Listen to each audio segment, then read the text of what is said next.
to gima mulo katiba machalo loch gweng kata devolution nyaka to tere ne jopiny go referendum.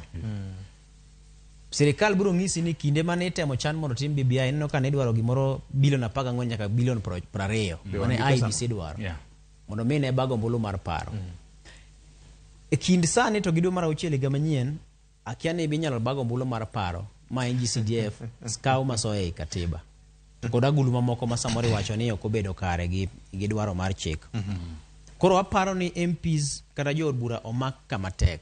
Ang'eyo ni gin ben gin kod riekni moko ma ginyalo wacho ni ginyalo tiyo godo mar mondo mi githegre gi gini to pod giwe ni counties tae to gin bene pod ntiere gi yo ma ginyalo timego. Mago ginyalo bedo godo ket gin joma bene riek mong'e loso chike iye kucho. To gima ng'eyo ni kaka no wache gi Raila cha en mbaka matedore gi etokeku ma en gima chal ni en gima oseng'adi ni ok en gima ibro bedo ni kidhi e od bura to sachi to gima lang' monego bed ni yudo mage midong' negi to giloso chik to gimanyo ka chik tiyo. Jood bura mag ODM mane JLAC committee gi delegated legislation nigi ting'. To ing'eni Raila no dinga nyowacho gimoro to nyowache kanyen wagai nowacho ni ka MPs odhi mbele gi keto dwaro